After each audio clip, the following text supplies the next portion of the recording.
Oh, yeah. Welcome. Finally here.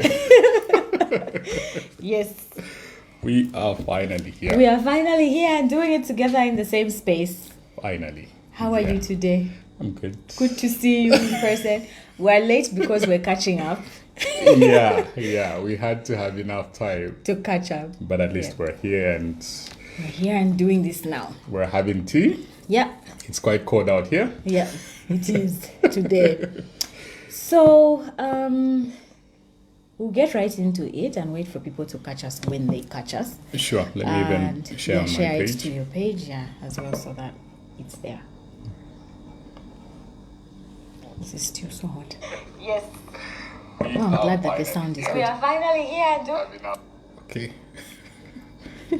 Let me just share catch it. up. Okay. All right. Yeah, okay. There we are. Yeah, okay. That's awesome. Good evening. Welcome back to today's conversation. Please let us know where you are watching us from. And yeah, tell us if the sound is The good, sound is good. Yeah. Especially on the sound. especially on the sound. Yeah. Yeah. So, Doc, welcome once again. It's so good to have you. Thank you very much. Welcome home. And yeah, we'll get right into it quickly and we'll Sure. talk about a recap. Let's start with a recap about what we did last we week. did last We talked week. about trauma in general. So maybe if someone wasn't here to join us last week, knowing what the definition of trauma, how it happens. Yeah. If you could just quickly run us through that while people join the live.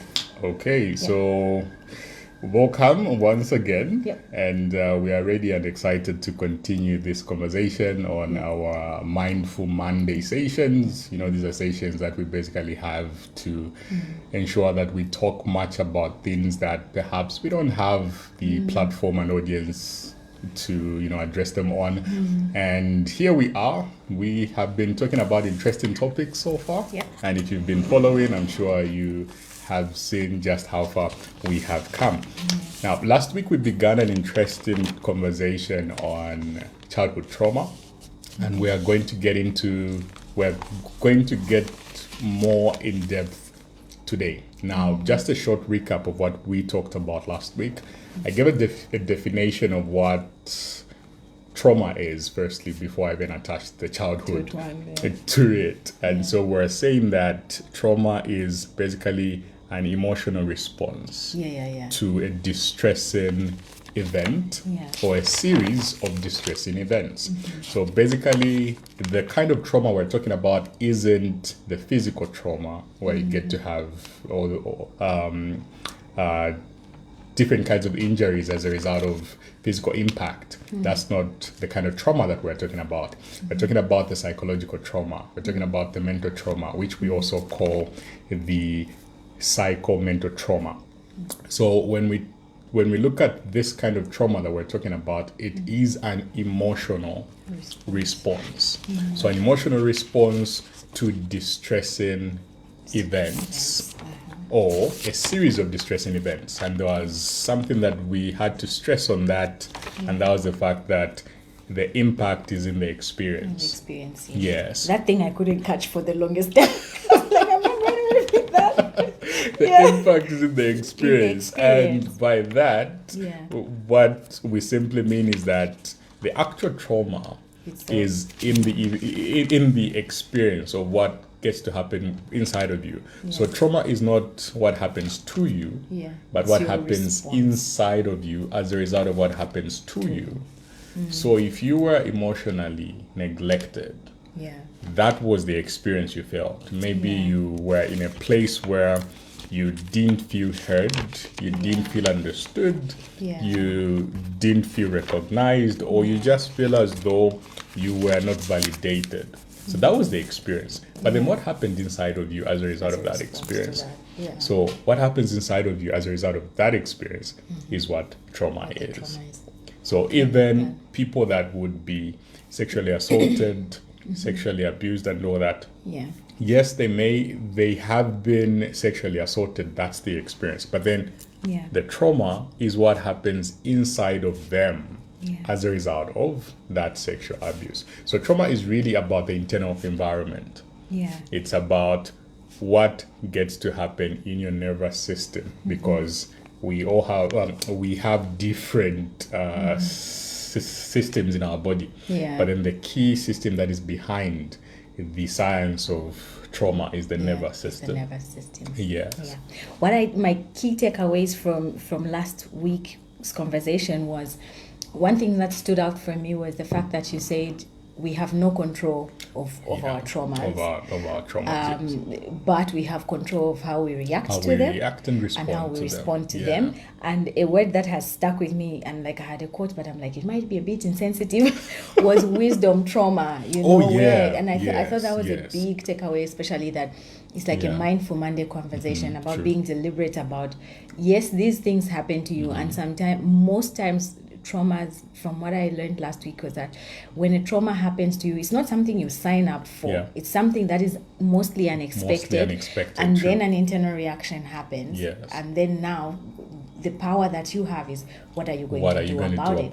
So That's for true. me, that was a big takeaway, and also not undermining, right? Oh, yes. So for instance, what I learned last week from you, Doc, was the fact that two people can experience the same thing. The same experience. And then we react differently. Yes. So I shouldn't look down on you for how you feel about it, or how your system reacts to it. Yes. And how I react to it. How you would react, yeah. But one of the most interesting things I think you said for me last week was also the fact that some traumas happen within the home. Oh, yes. If you have someone in the home who's been to jail, you have violence in the home, you have like mental illness in the home, economic struggle in the home.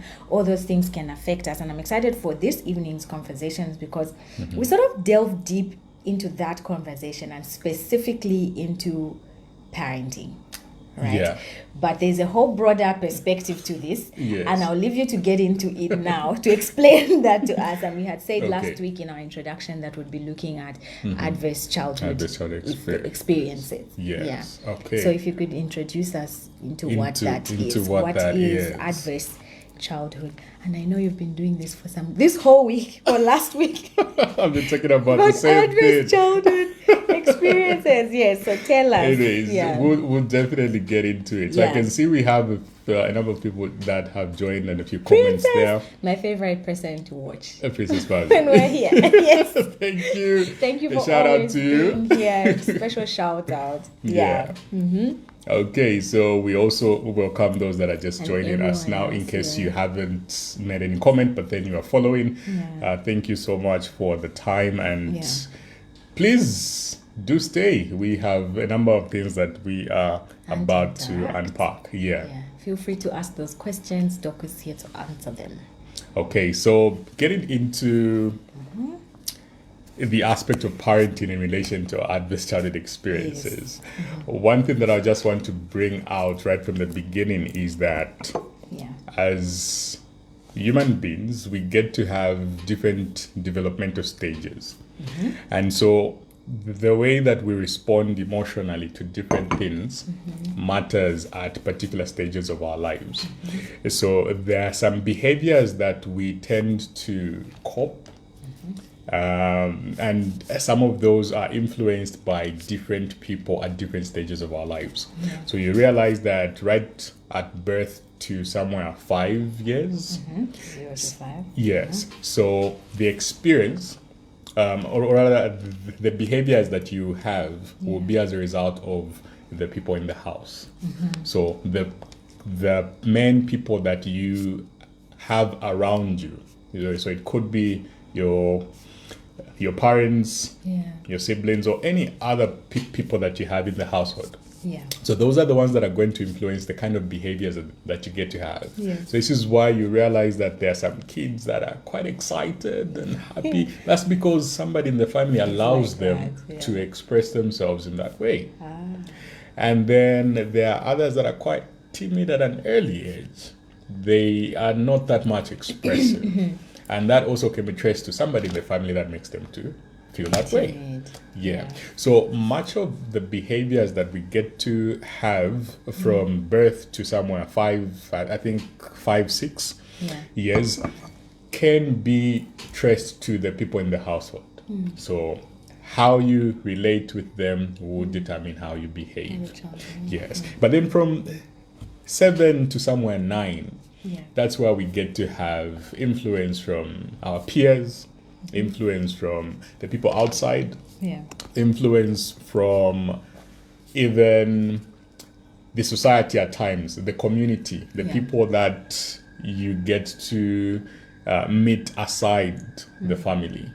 So that's where the influence would come. That's where you would find that if it's a child, maybe a boy child, for example, Yeah. you know, they are influenced by what their peers do.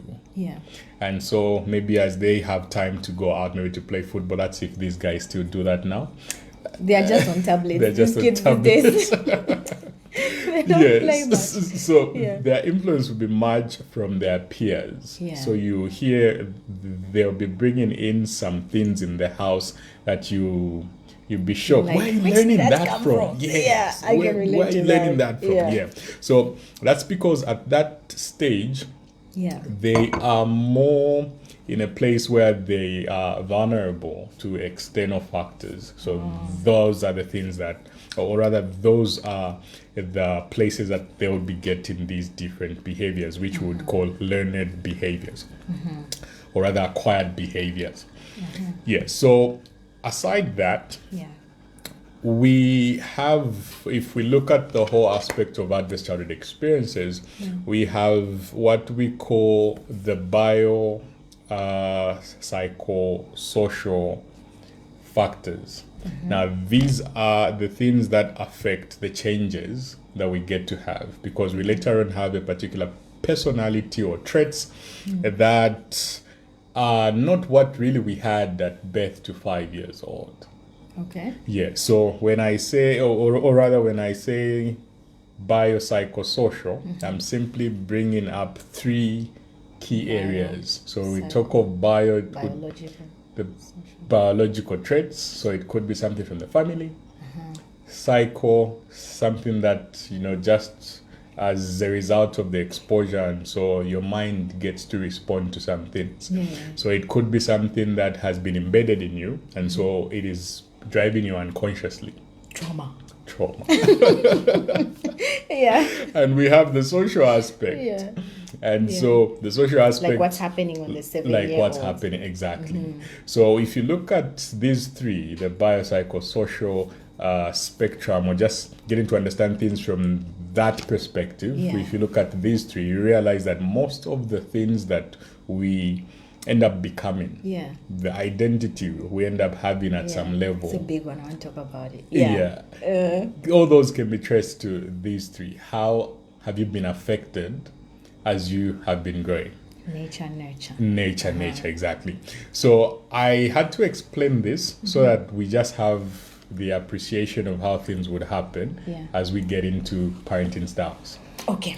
Yes. So at this point, I'd just like to clarify something. Sure. So adverse childhood experiences, Yeah. there are various of them. Yes. And then parenting is just one small component of that.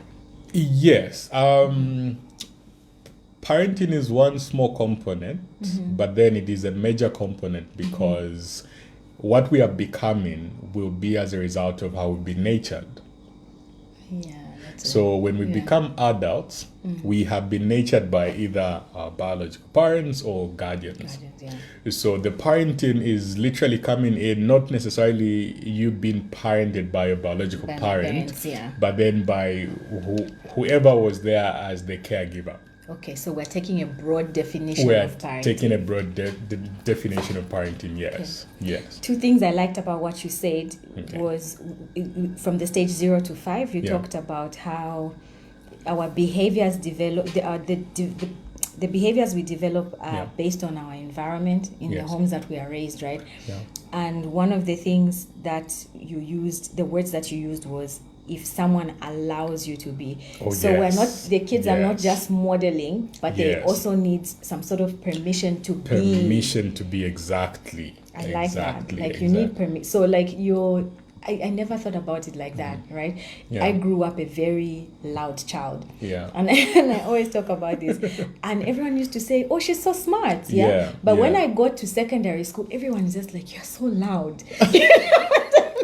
From smart to Like, how loud. did that change? And it was for me, it was a traumatic experience. It's like, oh, now, like you were talking about identity, now I have to adjust that. But and then also you had to adjust. Yes, now, okay. But the adjustment was in some instances quite unhealthy because I became a wallflower. And I'm excited to talk about so that later. So it began to mask. Yeah. Okay. Then from the 7 to 9, I thought what was interesting was the word vulnerable. Okay. What do we mean when we say babies between, okay, they're not babies, children between the ages 7 to 9 are vulnerable, because you say they're vulnerable to what does external influence. To influence, Yes. Is that like a curiosity, or is that something I need to be guarding in my 7-year-old, or? Yes. So I think the key word there would be something that you need to be guarding. Rather, the key statement would be something that you need to be guarding, something that you need to at least be aware of.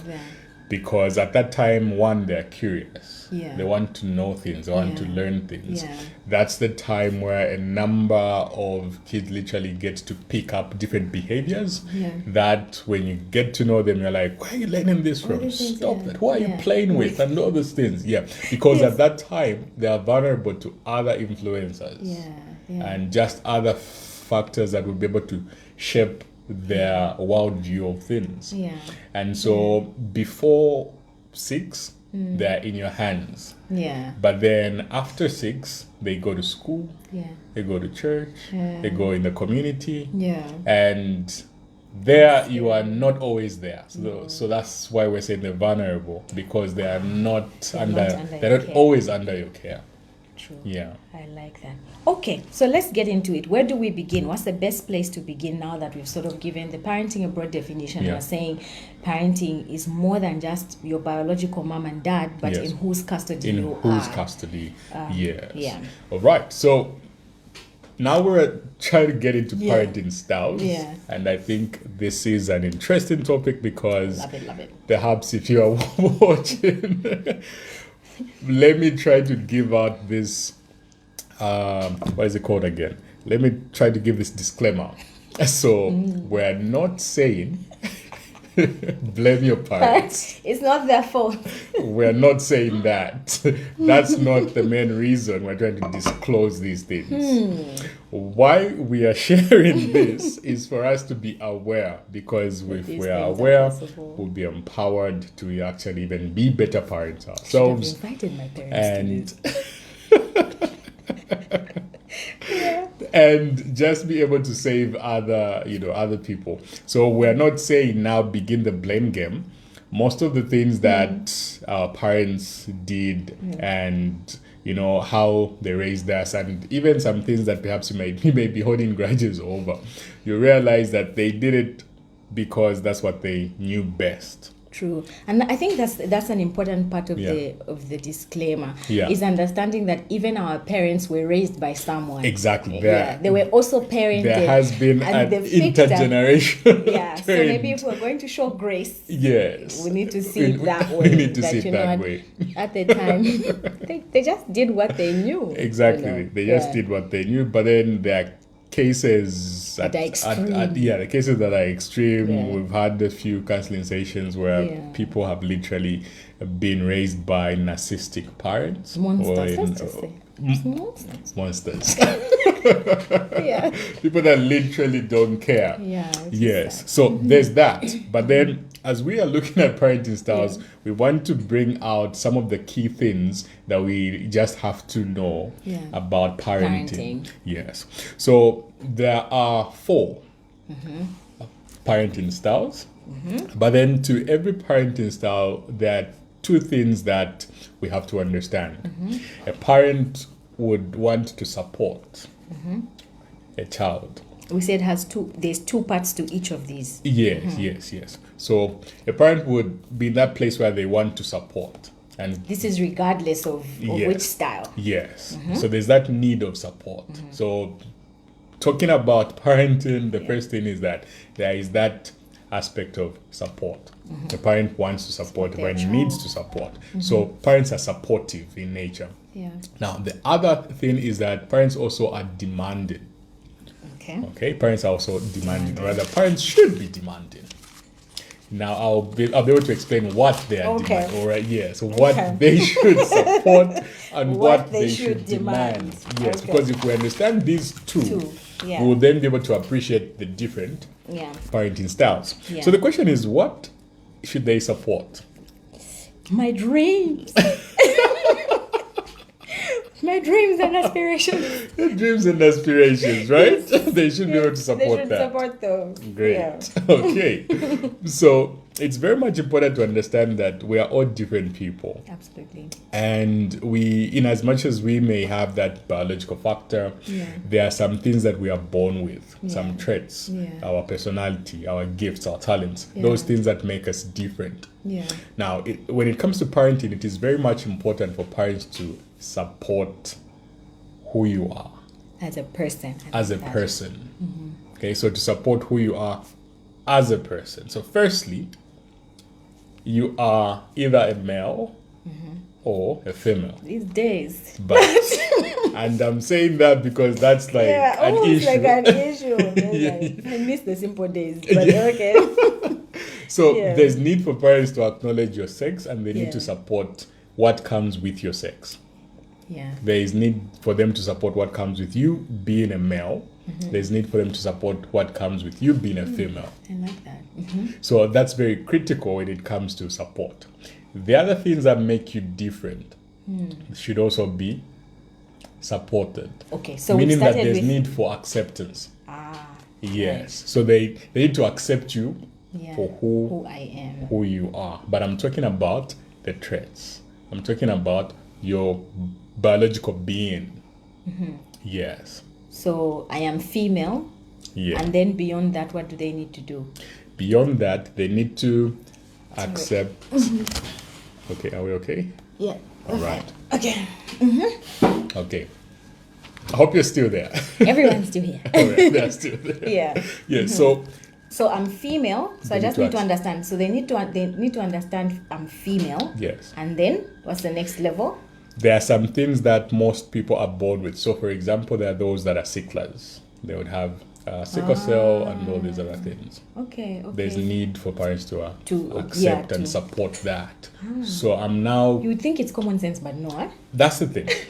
That's the Okay. thing. Yeah. Okay. Yeah. That's the thing, because oftentimes we think, well, everybody has it all figured out. Yeah, Yes, true. but there are these other things that we tend to neglect Overlook, oftentimes and overlook. Yes. So that's on the accepting part. But the main thing that I'd want to say or stress on the accepting part is that there's need for like the parent should be accepted, but they should also have that child-centered approach to the parenting. Okay. The child-centered approach, meaning that you are the interest, you're the priority, your needs would come first. Child-focused approach. Yes. So that's on the support. What does that look like? Okay, so how does that look like? You are in it. We haven't started talking about the styles yet. I'm just So we wait to get there. Yes, Okay, yes, so yes. I'll just put a mental note here. yes. Okay. How would yeah. that look like? Okay, that's a good question. Yeah. So that's on the support, and Okay. support is a very critical and important element when it comes to parenting. Yeah. True. I mean, even I need support. And I know. Yeah. Yeah. So the other thing I think before we move to the demanding part is demand that side. there's also need for them to support you psychologically. So they need to understand your needs. They need to validate your needs. They need to hear you out. Validate. You need to be emotionally heard. not There- just ear heard. Yes. Like you need to, okay, here I'm supported. Yeah. And this is what determines the safe spaces or the safe environments that you get to have in the presence of a parent. Yeah. Yeah. Okay. Okay. Okay, so that's about support. Now let's get into the other factor, which is demand. Yeah. So parents need to demand something from their child. Children. Now, what It's is a it? two-way street. Yes. So what is it that they are demanding from a child? Yeah. Okay. So Respect. there's that, right? it's there. No. Okay. but of course These days they will arrest you. we have to put it. But then they have to demand your potential. Nice. Because you are capable of doing some things. Yeah. They have to demand the moral standards that you are capable to uphold. Okay. They have to demand the best out of you, in other words. So you are born with some abilities, you are born with some things that you are capable of literally doing. Yeah. And it's the responsibility of the parents to demand that out of you. To ensure that you become the best version of Exactly. yourself. So for you to become the best version of yourself. So there is need for some expectations and all these things. So the demand aspect is what we'll learn soon. Yeah. Because most of the parents would demand too much. And that's where we would have some children that would be pleasing their parents but living unfulfilled lives. Because they are demanding too much. Yeah. Yes, but I'll get into that as we will start talking about the styles first. So we have these two things, support and demand. So parents should support, parents should demand the best out of the child. That's and you know why I like that the demand starts with one of my favorite books, and I believe it's one of the greatest books ever written, is by Dale Carnegie on how to win and influence people. Oh, yes. Have you read that book? Yeah, I haven't finished it. I don't know what you're waiting for, but that book was a a game changer for me in communication. And you know this now that I can be very introverted and hiding from the world. But here you are. You're doing great. Yeah, right? It's working. But you know what they say? What Dale says in that book? Yeah. He says that if I want something from you, I should make you see the benefit for you. It's the best way. That's how you're going to sell it to me. Yes, that's the best way to. And I thought it's so good even for parenting, because if I'm demanding, and if I tell you, I'm telling you this because I want you to be a decent human being, or because you're going to be a good person in society, or you're going to achieve this and that and that, I'm more likely to do what you tell me if I see it from my benefit. So it sounds like a demand is negative, but when it's explained like that, then you're like, I get it. Yes, and this is why I've actually begun with the support and demand, and just explaining the two in the ways that we would need to appreciate them. Because you find that there would be some excessive support, and there would also be some overrated demand. I'm worried about the kids that are born these days, because now, even if it's like child-focused approach of parenting, now it's child worship. Like, I don't know if you've we'll get to that. Like, it's like, why are you worshiping this human being? It's going to be spoiled. Very true. Very true. Very true. Back to you. Very true. To you. Yeah. So now that we've seen the two things that are cardinal, in every aspect of parenting, let's get into the parenting styles. So every parenting style would either have support, demand, unsupportive, or undemanding. Does that make sense? It makes a lot of sense. It makes a lot of sense, no? Yeah. All right, so let's get into the first one. The first one is what we call authoritative. Unsupportive and demanding. Yes. Okay. Yes. Then we'll get into authoritative. Yes. So when we get into authoritative, now we're going to understand what authoritative is about. Okay. So let me make sure that the people who are following and I actually clearly understand what you're saying. Yeah. So there are different parenting styles, and one of the styles is an authoritative style of parenting. Yeah. But this authoritative style of parenting has these 4 brackets where it can either be supporting, demanding, or it has all these aspects: supportive, demanding, unsupportive, and undemanding.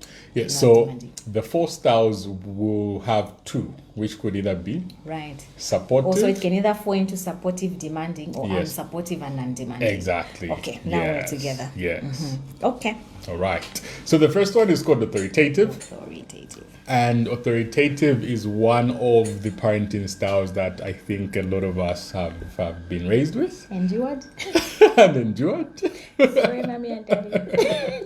Which is a good thing, though. Okay. So authoritative has supportive Yeah. and demanding. Yeah. So authoritative, this is where a parent gets to be quite supportive and quite demanding, meaning that they're having that child-centered approach to their parenting, and they're also demanding the best out of you. The child, yeah. They're demanding that you get to be morally upright. They're demanding that you get to have the basic understanding of your faith, for example. Yeah. They are demanding that you get the best education. They're demanding that you become somebody who would at least make them proud. Yeah. So authoritative is good, I would say, Yeah. because they have that authority over you in ensuring that you are not just a child that is growing in any way. Right. Yeah, but there are those boundaries. Yeah. Yeah, there are those boundaries that you're getting to have. And it's one of the styles that promote honor as well. Yeah, so the relationship is literally built on that mutual trust, mutual respect, and this is one thing that I've been mentioning on all the styles. Yeah. And they also get to listen from your perspective of things. So they are not just controlling, but they give you an audience as well. So if at all you want a particular program at school, Yeah. they would listen from your side before they demand. Yeah. So you have the platform Yeah. You to can- share your mind. Yeah. Yes. So the communication is both ways. Yeah. Yeah. So I'll be talking about communication. I'm talking about the platform as well. Okay. Yes. In almost all the styles. So that's the first one, authoritative, and it is one that I think a number of us have. Yeah, I can definitely identify it in my parents' parenting style for Yeah. sure. Yeah. Then we have the second one, which is called permissive. And I Even just think from you're the getting- word, like it wasn't in my parents' home. And I think you're getting it, Yeah, right? like So permissive. So permissive style is one that is one-sided. There's much of the support and less of the demanding. okay. So this one Yes. has two: support and not demanding. Yes. Okay. So there's much of support and less of demanding. Meaning they're hardly demanding the best out of you. Yeah. They're hardly demanding you to be morally upright. Yeah. But they just are figure it out. providing everything. Yeah. So this is where most of the spoiled brats fall. Yeah. So everything that you would need, they'll support. Everything that you cry for, they'll support. Everything that you would, be in need of, they'll support. Like you have everything. Yes, we're not ready to You be are parents. spoiled.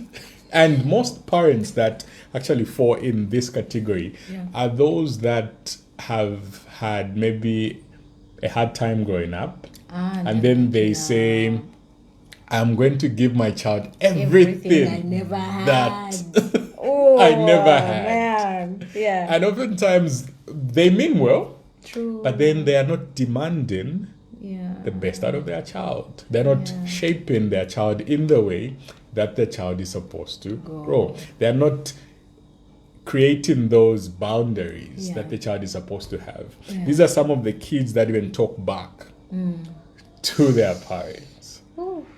because Yeah. they have been raised to know that they are the priority and they're the ones Like that that matter. child worship that I was talking about. Then this is where the And child then worship this is comes a in. human being who is going to go into society and shock the world. Exactly. Yeah. Okay. Exactly. And Interesting. these are the parents that later on would come and hire you, the lawyer, And we'll be happy to serve because Yes. we need jobs. they would Yeah. come and hire you, the lawyer, to get their child out of the mess that the child has found themselves in. So yes, they mean well by thinking, well, I need to give my child the world that I didn't have. But oftentimes it really doesn't There are help. parameters to that. There are parameters There to needs that. to be parameters. I mean, Yeah. you can give a child the world, and like I'm particularly interested in money and finance and those kinds Yeah. of things, and I feel like that's another area, right, where Yeah. you just spoil and spoil and spoil and spoil, but you don't But give then- them the skills But you to don't make give them their the skills own to money make one their day. own So that's wealth. Yes. yeah, it's a bit of a Yeah. challenge, but yeah. So for the permissive, the relationship is really about the child. These children get to have that sense of entitlement because they're receivers, silver spoon. Some healing needs to be happening there. Yeah, and there's just little or no control from the parents. Yeah. So they literally demand nothing from them. Wow. Okay. Yeah. Then the third one. Yeah. The third one is called authoritarian. So authoritative, and authoritarian. Yes. Yes, authoritarian. Yeah. So for the authoritarian, quite different from authoritative because authoritative sounded quite good, isn't it? Yeah, that one is pretty awesome. Yes. Like I should be that parent. And so authoritarian is one that is from the aspect of not having the support. So no support, but much of demand. No support, but much of demand. Okay. No support, but much of demand. Meaning that this one will not be a child-centered approach or a child-focused approach. This one will be parent-focused approach. I know. Which is common in Africa.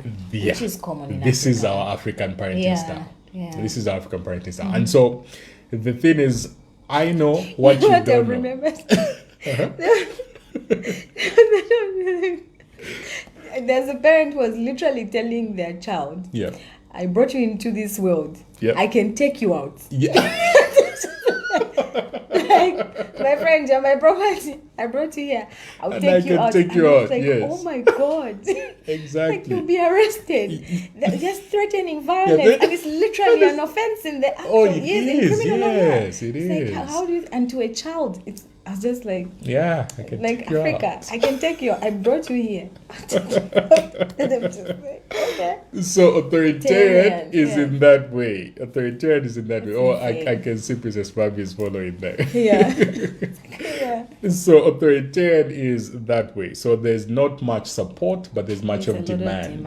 And this is where most parents literally tell you, I know what life is. You're very young and follow everything that I tell you. Yes. Yeah. So even them, most of them mean well. But then I'm let me share a few things that would, try to make us see how they vary, or rather how they differ. So no support, but much of demanding, right? So how does the relationship look like? Now, this one you'd find that the relationship is about control. It's about control because they're simply demanding and not supporting. And there are usually different perspectives. Remember on the authoritative, we said that they give you a platform to air your views, to hear your perspective of things. But for this one, you don't have any. You don't talk back. You don't ask. Would have been killed in that home. Exactly. So you don't talk back. You don't say what you think is right for you. They literally set everything for you. So this kind of relationship is the one where the child would actually grow with either having anxiety, fear, or being a perfectionist. Why? Because there's that standard that the parents are demanding. I can literally see some people now. I'm like, oh, you're now understanding. I'm like, was that what that was? Like, there was someone who literally cried when I was young in class because they were asked to answer a question. She was so scared. And I was so confused. I'm like, why is she so scared? Why is she so scared? Yes. And you've just been asked. It's just a question. If you don't know, just say you don't know. Yes. But it was like... so there are those demands that they set. And if you are not achieving those demands...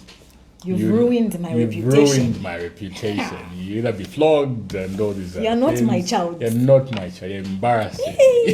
Such pressure. So there's that pressure. So this one literally comes with pressure. So no platform to air your views. No platform for you to share what you think is and all that. Nothing like that. And the communication is just one-sided.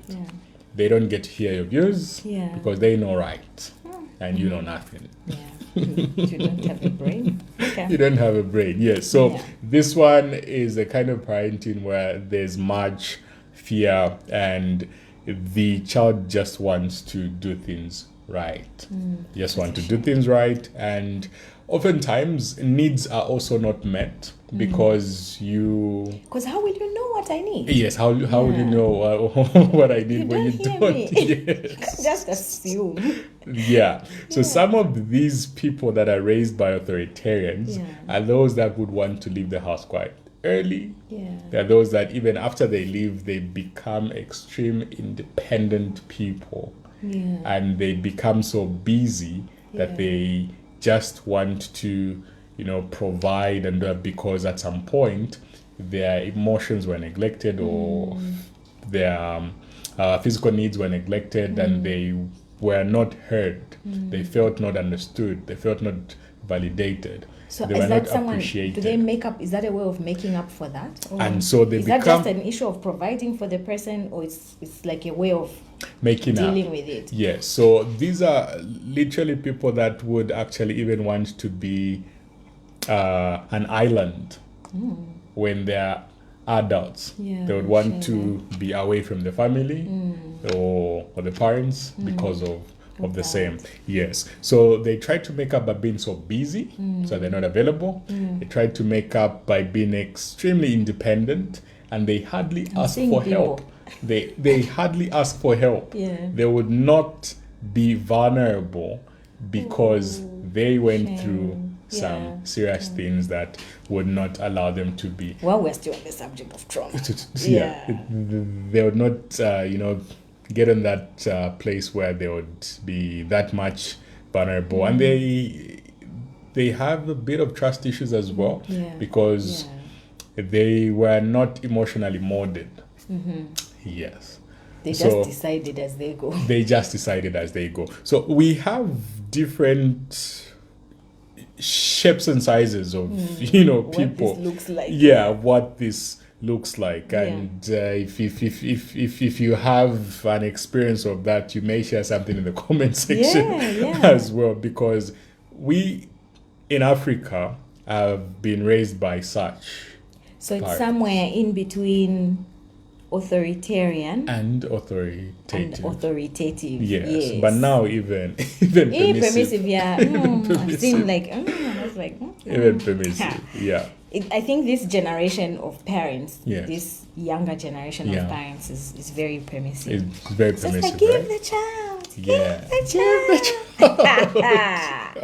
Till they go and steal someone's money in the bank. Give the child. So that's about authoritarian. Now let's get into one that a number of people relate to. Okay. Again, We haven't related. Okay. another African parenting style. Okay.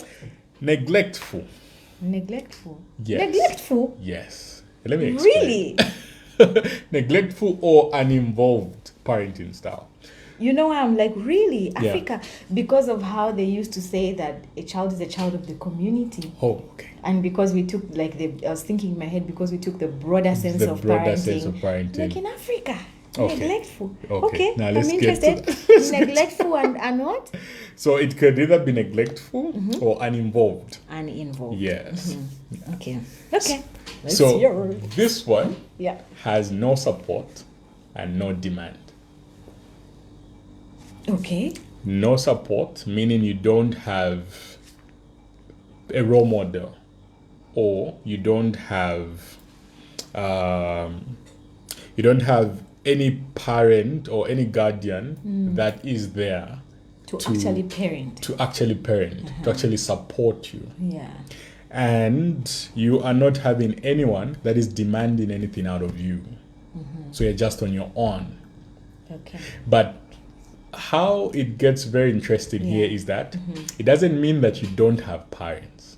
Yeah. So I had They to go can back to the even be definition. in the house. I went back to the definition where you say Yeah. they support you, for instance, as a female or Yes, as a male. exactly. And also those things that are specific to you. Yes. Maybe you have a condition, Yeah, the condition and and you all need that. special attention. Yes, Okay. yes. So your parents may be there, but they don't offer the They support don't support need. you. Okay. Yes. And they're there, but they don't Demand anything out from of you. Okay. Yes. So how does this look like? What This does is it where look like? we have parents that are busy. Should start guilting us. Parents that are busy. This is why I said there'll be relation here. So you have a father, Yeah. but you don't understand the father-figure relation. And that's dangerous. You have a mother, but you don't understand the mother-figure relation. So they are available, but not involved in your life. So the reason why I added the support of everything that, if you are female, everything that female would need, you need to be supported. In your emotional transition. Yes, and other things. Most people don't have that. Most people are neglected. And you know why I agree with that African thing? Yeah. Like there's certain things that are taboo. Oh yes. Yeah, yes. We have a lot of taboos. A lot of taboos. Yeah, about like, a long time ago, one of the things that people didn't understand was the close relationship I had with my dad. Okay. So my dad and I would be holding hands, and people would literally be like, cringe, like what's that? Yes. You know, and small things like that, but they had to defy those. They had to defy those odds. That helped me in turn understand what affection is. Great, you know? and I'm glad you brought that in. Yeah. Yes. So I completely hear you now. Yes. So most people have been raised without affection. That's why I'm glad you brought out that word. Yeah. So most people have been raised without affection. Yeah. They've been raised without validation. Yeah. They've been raised without simply emotional support. Yeah. They've been raised without people getting to even ask them about their dreams. Yeah. They've been raised without, parents not knowing what you want to become. Yeah. Parents not knowing what you aspire to be. Parents not knowing even what your favorite color is. Like, they're uninvolved. They are uninvolved. So when we talk about uninvolved or neglectful parenting style, this is a relationship that is non-existent. There's no relationship between you and your father, no relationship between you and your mother. And lately I've had a few conversations with people. It's a thing, yeah? Yes, I've had a few conversations with people, and when people come talking about challenges in relationships, I ask them about their relationship with their parents first. I asked them the relationship with the father figure, the relationship with their mother figure, and I realized there's some serious actually, I'm neglect. quite nurturing because my mom is a very nurturing person. Yeah, so you see, you get now that. I can see. Yes, you get that from her, the experience that you've got firsthand. Yeah, others don't have that. Others like, never. I'll give you one example of my mom, right? To this day, as an adult, I struggle with fear. Okay. It's definitely improved. Yeah. But something I remember as a child, right? Yeah. Like, I could have been like 7 or 8, and a lot of people would be like, "But you're so grown. What are you scared of?" What are you scared? Like, get over it. I'm like, I don't know how to get over it. Yeah. But my mom, she always tried to equip me with tools. She would come into the bedroom. Yeah. Pray with me, and I'd feel comforted. And she always used to tell me, like, learn Psalm 91. When you feel fear, recite that. Or if you don't know it by heart, read it out of your Bible. To this day, as an adult, I still use that. Psalm 91. Yes. You know? But like I was like 5 or 7 or whatever, and that was a long time ago. Yes. But that has been natured onto you. Yeah. And you have been raised having that as something that you can literally do in times of, like she gave me a tool. She gave you a tool. Yeah. And do you remember her for that? Oh, I remember her for lots of things. Most people have nothing to remember when it comes to their parents. They literally have nothing to remember when it comes to their parents. That's sad. And some, I think this is a conversation I had with somebody recently. Yeah. This person was regretting that I wish we made memories. Yeah. Because they were available, but not involved. True. Like, I don't have any happy memory. And I'm like, how? But then these are the realities. These are the realities. So your parents may be involved. Your parents may be alive, available, and all that. But you don't have. But yet you're not different from one who's an orphan. Emotionally, you haven't had time to connect with them.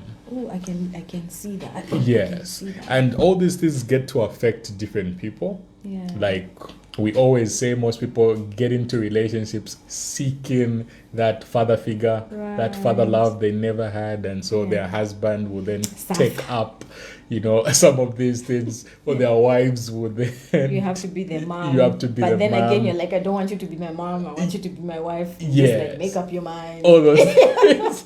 What do you want? What do you want? So all those things are stemming from that. The parenting style that we've been natured by. And they're serious things. So these parents are busy oftentimes. It could be that they are at times in public figures. At times even some of the public figures don't have time for family. Yeah, I'm not even a public figure, but Business it people, can be hectic. it can be hectic. When you come back, You it's just see? like, please, can I just breathe? I just want to sleep, And you wake up tomorrow, the same I routine. need to go back. You come back, the children are asleep, Shame. and it continues. It becomes a norm. And you realize that most children, even when they see the father come in, excitement isn't there because they know, well, You're just another housemate. You're just another housemate. Oh, shame, man. Yeah, Shame. so the connection, the relation is very much important, but for the people under this parenting style, they don't have that. They don't get to experience that. So this one literally has no guidance, no supervision, and no support. Yeah. Yeah. So these are the 4 parenting style. We have authoritative, which comprises of the parent being supportive and demanding. And we explained what the demanding was. It's demanding the best out of you, demanding you to express your potential, demanding you to be morally upright, demanding you to be the best version that you can be. Then we've also looked at permissive. Permissive is basically the where dangerous one. they permit everything. This is the most dangerous. Okay, no, even neglect. Permissive and neglect these are the dangerous ones. Yeah. So they literally permit everything and they demand nothing or less from you. Then authoritative is our African one, where there'll literally be less support but much of demand, and so they are demanding you to actually be the best version, but then they are not giving you the support that you need. So they are literally expecting you to live up to some of the standards that they'll define for you, and the communication is one way here. And the uninvolved or neglectful parenting style, this is the one where there's no support, no demand, you're just there as a child existing because your parents don't have time. So authoritative is the safest parenting style here. Yes, if we were to identify the damage is a little less here. Yeah. There is a little less. Because there's others. Damage is a little less. And the thing is, you will not only have one. I was about to ask you, because I was like, even I was looking at over the course of my parents parenting me.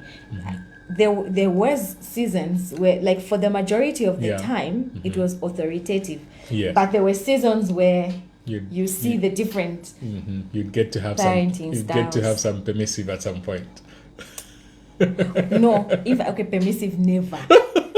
Permissive. Never. Never. Like, not even that. Feel free to do what and what. No, nothing like that. You couldn't. No. And I think it's just the benefit of being raised Christian. Yeah. It's by, like nowadays the Zambia is a Christian nation, so everyone is a Christian. But my parents were like, no, we're Christians. You're going to do the Christian thing. So permissive, I promise you, I cannot remember for the life of me where it was just like, oh, Wupe, do whatever you want. I don't remember a time like that. Okay. But like neglect, because I was raised by 2 professionals. Okay. So there was definitely times when, like, my mom traveled a lot. Should be gone for 3 weeks. you know. Yeah. And then, I mean, she'll call home to check how we're doing. Yeah. But that's what I mean when I say maybe neglect. Not because she's just like, I'm busy. Oh, yeah, but maybe like the job demands she's away. Yes, and then at the same time, Dad is also quite busy. Quite busy, yeah.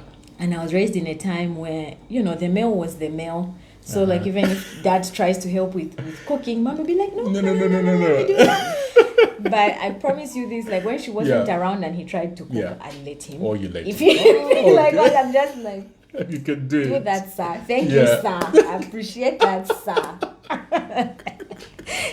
But you can definitely see the variances. Is this like personalities where maybe one style is more dominant? Yes. And then so the same way that we have, for example, the personalities traits or the temperaments where you have one that is more dominant and all that. So the same thing with parenting styles as well. We have a parenting style that is more dominant. And oftentimes, due to different situations, you'd find that, they were a bit authoritative. When you are failing at school. They had to put on the authoritarian hat. My friend. I remember one time. My dad was so mad. I don't know what my cousin did. I said, the problem is you eat to you live to eat, not eat to live. I was just like, this man is upset. I was like, what did he do? And my dad doesn't want to shout. He's not like that. But when he got to that, I was like, he's mad. I don't know what my cousin did. I think it was just like one of those slacking around. Like your friends are running around, so it's important. You are just like TV, food, what? The problem is that you eat, you live, you eat. I can't even remember, but he was just saying you can't live to eat. You can't wake up to eat, to sleep to eat. Like, can you do something with your life? But those were the few times I can remember the demands side. But so that's really about the parenting styles, and you find that the way you've been parented, the style that has nurtured you, you're likely to repeat that as well. But what about when you say that the people who didn't have much did the opposite? Yes. So you are likely to repeat what you had, but then if you get to be quite intentional on changing or just wanting to have a particular different approach to your parenting, especially those that have a vision. Because I think some of the differences that we get to have would come when you have a vision in life. True, facts. When you have a vision in life, you find that you'll be mindful of the parenting style that you want for your kids. You'll be mindful of the setting that, could be even the location, the environment, that you'd just be mindful of a number of things, and you'd want to be a better husband, a better wife, a better father, a better mother. You would be interested in just trying to redefine some things and correct some familiar scripts as well. So you are likely to repeat if you are not intentional on it, because most people are not intentional on this. You'd find that they didn't even know that I am this bitter because my father was bitter. It would just get to them when you begin to ask them these questions. Like, okay, how did we get here? How was, your parenting? And, when they begin to explain, that's when it will even dawn on themselves, say, I'm actually living my father's life. You've become the person you resented. I've become the person I resented. Yes. And so it's important that we understand that we can heal from anything that these parenting styles have brought on us, because these parenting styles at times can wound us, and they've wounded a lot of people. So we can heal from what these parenting styles have done to us by a program or a technique called reparenting your inner child. So now I have to parent my own child. Now you need to... My own baby Ruby. Yeah, but then you need to parent your inner child in the sense that there will be some times when you will feel the need, like you be triggered to remember some things that you didn't have. And so in those situations and those times, you need to be very kind to yourself. You need to be kind and gracious to yourself. Okay. Because what most people do is that they are not that patient with themselves. They want to overload themselves and all these things. And so it's important that you give yourself that grace to understand that, okay, I didn't have this emotional validation. I wasn't understood, and I think I can try to understand myself Better. now. So the technique of reparenting your emotional child is basically where you get to, especially in times when maybe you snap out because of something that has happened that is as a result of a conditioning that you had as a result of the parenting. So when you get to have that, you need to ensure that you have that self-awareness and calm yourself and try to give yourself what you never had. Understanding, validation. So you try to give yourself that, because oftentimes you never, like, actually you're the one who knows what you need. You're the exactly. best person to give yourself that. That's the idea. Deep. That's the idea. So you know what you lacked, and in that time when you feel like snapping or feel irritated or being triggered, you know that I'm feeling this because of this. But oftentimes that also comes with a number of different counseling and therapies where your counselor helps you to understand, to walk that journey and understand your emotions quite well, and also just have the ability to actually self-accept and do some things. So when we talk of self-acceptance, what we simply mean, or rather the definition that I literally give out, is that it's the ability to feel your emotions or remember some past events without resisting. To just sit in it. To just sit in it. Okay. Okay. You sit in those emotions and be okay. Non-judgmental, especially non-judgmental. Don't try to dismiss. Don't try to suppress. Don't try to not feel the emotion, because it is very cardinal for you to feel your emotions. Oftentimes people don't feel their emotions, especially in the Christian setup, for example. We don't want to feel anger. Because it does not honor God. Because it does not honor God, right? But God gets angry. But He created me, and God He gets wants to be close to me, and He wants to heal that. Exactly. So it does not honor God, but God gets angry. God gets jealous. And you can't fix what you don't address. So even when the Bible says that don't let the day, don't let the sun set on your anger. Yes.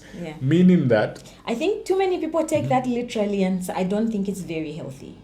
So because sometimes I need for it to simmer down, and the sun will set. I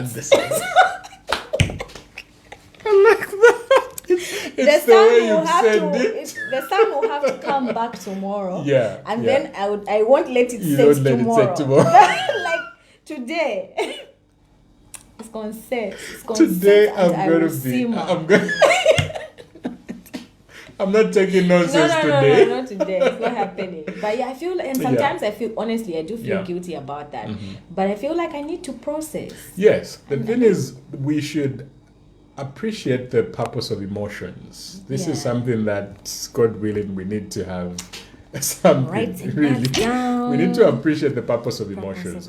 Emotions communicate. Emotions communicate our internal status. But then we dismiss and suppress them a lot. And whenever we do that, we heap the stress. Because when we do that, we destabilize the homeostasis. We destabilize our internal, our physiological internal environment. That's better. Our bodies. Yes, please. So when we destabilize Yeah. that, Yeah. we have much of Yeah. the stress within us. It Yeah. is still alive. Yeah.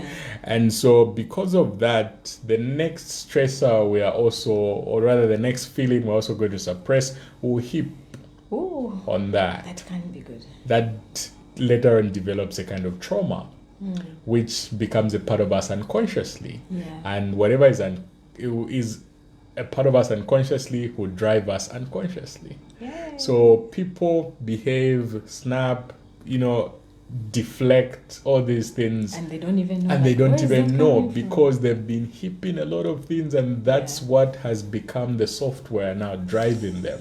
And you just find them to be quite irritating at times. Yeah. At times they don't even know what they are saying, but they just say it. Like child heal. Yeah. So there are all these things that we have suppressed because we don't feel our emotions. Yeah. And so whatever anger we suppress, whatever guilt we suppress, whatever shame we suppress, You know what? I've gets learned to, so much. whisk up. Yeah. It becomes fermented. You see, I'm feeling attacked in this conversation. You're I'm feeling starting to feel attacked. Cool your heart. Cool your heart, please. But yeah, Cool your but heart, there's yeah. something you said that's really stuck with me about that thing we talked about, giving yourself that grace Oh, and yes. understanding that there's certain things I can give myself. True. And I'm thinking that if I learn to, for instance, show myself grace, Yes. I am able to forgive you Exactly. for failing to see something. You are getting it. So it's you are like, getting I'm just it. like, oh, is that the point? You are getting and now it. I'm thinking, right? We sometimes we get into relationships looking for something from the other person Exactly. that I can only get from myself. Exactly. You have got So it. when I can get that from the From inside, the inside, I yes. unburden you of something, Yeah. and I give you permission to be yourself, Yes. and then we can enjoy the relationship Exactly. better. Exactly. Not that I fully grasp that in reality, Yeah. but like It's making sense. it's making now. sense in my Yes. head how forgiveness can happen. Can happen if you in can that start, sense as well. start Yes. with you. Exactly. Gems. I love it. But yeah, we've talked a lot. Yeah. What's our time? What's the time? Wow. Wow, that was a long time. Wow. Any closing remarks? All right. We so should be winding down. we should be winding down. Yeah. Yeah. So as we conclude, Yeah. adversarial experiences is something that is still an issue, And it's and hopefully next year we'll try to introduce positive childhood experience.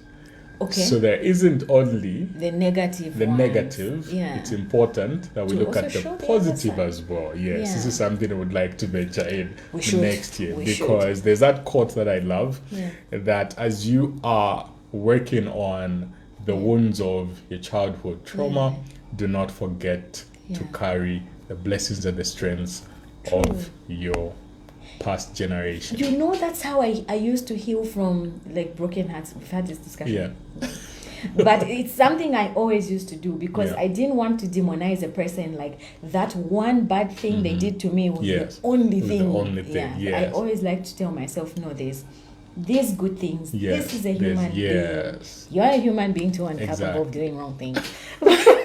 But I like that you say that. Yes, please Yes. continue. So there's the part of positive childhood experiences. Experiences, We'll yeah. definitely have time to to talk about that. definitely do We are that. not just here to talk about the negative things. Like there's good things in this thing. There's good things, Yeah. yes. So in as much as we are trying to work on our past generation or trauma or wounds that have come with the transgeneration, Yeah. it's always important that we also don't Look at that. forget Yeah. the strengths, the Yeah. beauty Yeah. of our past generation as well, because our ancestors did not only leave us with wounds, they also Yeah. left us with some strengths, Yeah. some Like those potential survival skills. survival skills, Like, especially. Not choosing. I mean, the fact that, there are people Mm-hmm. who can now be house help. Yes. They didn't go to school, They but they didn't can go to- earn a living because their parents woke them up at Woke 5 them a.m. up. Exactly. Yes. Yeah. There are all those things that we learned Yeah. from even the parenting styles that we have looked at But, today. There are positive things and there are negative Negative things, things. but let's not forget the positive good. things. There was good. Yes. Yeah. And the last thing, it's possible to heal from the wounds that have come from the different these. parenting styles. Yeah. And I'd literally say that you can still adore Yeah. the people that wounded you without idolizing them. Yeah. So most Wait, people, what? you can still adore the people that wounded you Without idolizing. without Why idolizing would I them. idolize someone who... Yeah. Okay. So that's coming That's from enemy number one. that's coming from the fact that most people become bitter themselves. Oh. Most people right. become angry. Yeah. And so they'll just have a sect of people that they want to be good to, but they'll be bitter at everybody else. Yeah. I don't trust such people. Yes. Yeah. So you can still heal from whatever the parenting style brought, adore these very people, but don't idolize them. Yeah. Yeah. Another side of this that I wish if we had time to have talked about is we already took a broad perspective on what parenting is the impact of extended family. Oh, okay. Yeah. Okay, yeah. But yeah, anyway, Okay. another time, so many dimensions to All right, to over talk to you. about. Yes. Yeah. I see Shadrach has joined us. Is that him? Can a lack of self-acceptance contribute to having too many failed relationships? For sure. Without, I'm not even a psychologist, and I'm like, for sure. Lack of self-acceptance. Because then very who are true. you? Then who are you Right? exactly? Yeah. Exactly. Because we need to get to that place where we have self-awareness. Because you will not have complete self-awareness without self-acceptance. Acceptance, You need to yeah. accept who you are. Yeah. You need to accept where you have come Yeah. from, like where you've been. And by accepting, we're not saying that that's how things are. No. Yes. Even that sitting in the emotions. Even just sitting in the emotion, It's it's important acknowledging. that you acknowledge and accept that, well, this is what I'm feeling now, and I can feel it without getting identity from the feeling, because most people get identity from the feelings, and feelings, find it. emotions, good example. Feelings, emotions are transient. Yeah. They are short-lasting, Yeah. but oftentimes we want to prolong them. Yeah. And so we end up becoming the emotions when we are not meant to become emotions. Yeah. The emotions simply communicate to Yeah. us saying, internally, this is what's happening. In the next season, I've already selected appreciating the purpose of emotion. Exactly. I Oh, love yes. that. I would love to get Yeah. into that, because this Yeah. is something that I feel, especially for our Christian audience, Especially we need for this. it. Yeah. Yeah. We need this. Yeah. Yeah. So definitely that will affect you if you are lacking a self-acceptance. Yeah, you can still people adore the people who wounded you. Yes, princess, absolutely. I think Yeah. I never thought about it that way. So anyway, clearly we can Yeah. talk the whole night about this. Clearly. We just want to thank everyone who joined us for this Mindful Mondays conversation, and I hope that you found it helpful. I found it helpful. I have learned so much, like so many eye-opening conversations about finding within yourself what you're looking for Yeah. from others, From and how others, that yeah. can help you heal. Yeah. The parenting styles. And the parenting I'll be stuff. praying for some people, but and just yes for healing. But I always like to say, Doc, where can people find you? I mean, like Okay. you had said last week, you had talked about if you don't have the expertise for a particular issue, Yeah, I would you still refer have a them to- network of people. Yeah. But yeah, so there's where can people find you? Okay, so right now you can email me at clintoncard@gmail.com. That's literally where I get to receive most cases. Yeah. And from there, I'll then know whether we need to schedule up for a session, or I need to refer you to somebody that would be in the capacity to handle what the case is. So usually when you email me, I'll then ask you a few questions about whatever it is that you want us to talk about. Then from there, you would either have the privilege to have my WhatsApp or a Zoom link and all those things. Yes. So clintoncard@gmail.com, and I can also recommend a page on I was Facebook. just about to say. A page on Facebook called Thrive Hub. Yeah. Oh, I was about to say, Thrive please, they Hub. should follow you. Oh, yes, and please, you should follow me. That's the page I was thinking about. Okay, so Thrive what? Let me write that down. Thrive Hub, or the Therapy Room. The Therapy Room. It's by one of our good friends. He's a psychotherapist that at Chanama Hospital. Yeah, and I wish we tagged the page when we're starting, but follow Dr. Clinton Kadochi on his page. It's simply Dr. Clinton Kadochi. You will not regret. I'm always saying you will not regret. Just follow him. I'm always saying this. No, thanks a lot. Thanks a lot. I'm so glad we did this in person. Finally, right? And we've met in person for the first time, which is amazing. We've known each other forever. And yet it feels like we've known each other for the longest. Yeah, this has been good. Yeah. And as long as you're around, I think we should try and do these more lives, right? Yeah, I think so. Depending on how busy you are, or we'll see how Mondays will. Mondays when they don't Monday. We'll have what we call myalgia. Yes, what's that? I will be using that all the time. You need to tell me. Please finish it for me. Clearly, this will not. Okay, thank you so much. Thank you very much, everyone. I'm proud of you guys. Thank you, Shadrach. So thank you, Princess. It's always an honor. Good night. All right, good night. Yeah.